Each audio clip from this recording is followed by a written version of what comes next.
That perfect martini you had last night, it might taste completely different today. And that's not just in your head. Today, we're exploring the fascinating science of context-dependent drink preferences, why the same cocktail can be transcendent one moment and just okay the next. By the end of this episode, you'll understand how your environment, mood, and even the music playing can transform your drink experience. Speaking of which, It's remarkable how many factors actually influence what we taste. Modern sensory science shows that flavor isn't just about what's in the glass. wait, what do you mean? Isn't taste just taste? Actually, no. Our brains construct flavor by combining multiple sensory inputs, not just taste, but smell, sight, touch, and even sound. Sound? How does sound affect taste? Studies show that high-pitched music can make drinks taste sweeter, while low-pitched sounds enhance bitterness. Even the sound of fizz affects how we perceive carbonation. That's fascinating. So our favorite bar's playlist might actually be affecting how we experience our cocktails? Exactly. And it goes beyond just music. The weight of your glass, the lighting in the room, even the company you're with, they all shape your perception. So that's why a beach cocktail never tastes quite the same at home. Right. According to research, environmental cues like temperature, lighting, and atmosphere directly influence how we experience flavors. Let's talk about mood. How does our emotional state affect what we taste? Studies show that when we're stressed or anxious, we're actually more sensitive to bitter flavors and less able to appreciate complexity. Is that why comfort drinks feel so different when we're down? Exactly. In negative moods, we tend to seek familiar flavors.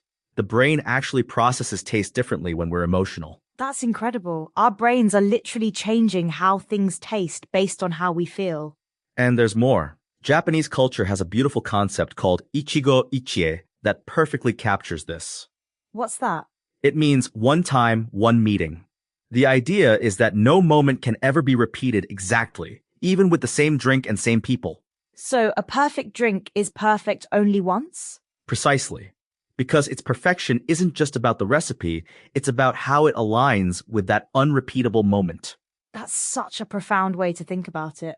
Let's talk about glassware. Does it really make a difference? Huge difference. Research shows that the weight and shape of a glass can alter our perception of everything from sweetness to alcohol content. Is that why fancy bars are so particular about their glassware? Exactly. A heavy crystal glass actually makes us perceive the drink as higher quality. It's not just about looks, it's about the complete sensory experience. Speaking of complete experiences, how does time of day affect our preferences? Our palate and preferences shift throughout the day. Morning coffee tastes different at night, and evening drinks often feel wrong at lunch. And seasons must play a role too, right? Absolutely.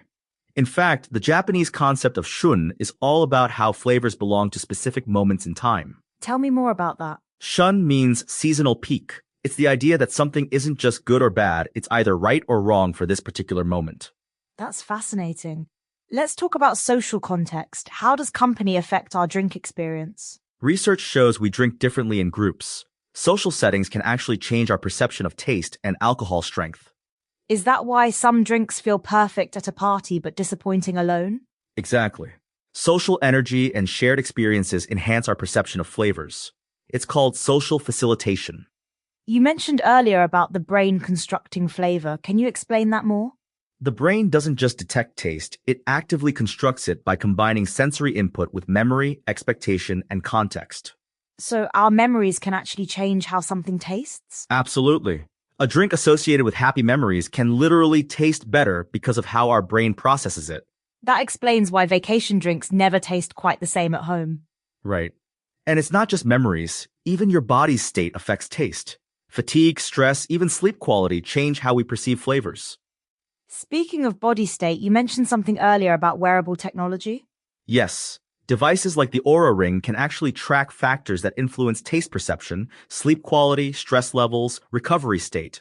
So technology might help us understand why certain drinks feel right or wrong at different times? Exactly. When you're well rested and recovered, you might appreciate more complex, bitter flavors.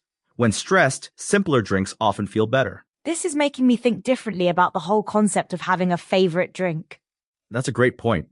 Research shows that stable preferences are largely a myth. What we like changes constantly based on context. But what about craft and technique? Don't they matter? They absolutely do. Craft defines what's possible, but context determines what resonates in any given moment. Like a well-made drink that just doesn't fit the moment? Exactly. A perfectly crafted martini might feel wrong if you're tired or the setting isn't right. It's about alignment, not just execution. You mentioned something about drinks being like tuning forks. Yes, a drink doesn't create a mood, it resonates with one that's already present, like a tuning fork picking up vibrations. That's such a beautiful metaphor. It really captures how drinks interact with moments. And it explains why the same drink can feel transcendent one day and just okay the next. The frequencies around it have changed.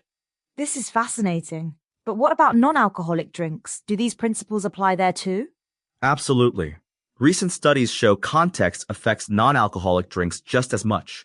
It's about the complete sensory experience. So what's the takeaway for our listeners? How can they apply this understanding?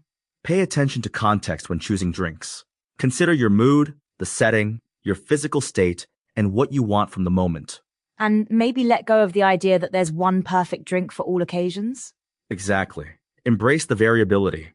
A drink that's perfect today might not be tomorrow, and that's not just okay, it's how it should be. This has been such an eye-opening conversation about how context shapes our drink experiences. And remember, just like that Japanese concept Ichigo Ichie, each drink moment is unique and unrepeatable. Well, that brings us to the end of today's episode. Next time you have a drink, pay attention to everything around you. The setting, the company, your mood. It's all part of the taste. And remember, that perfect drink isn't just about what's in your glass. It's about the complete moment you're in. Cheers to that. Thanks for listening, everyone. Until next time.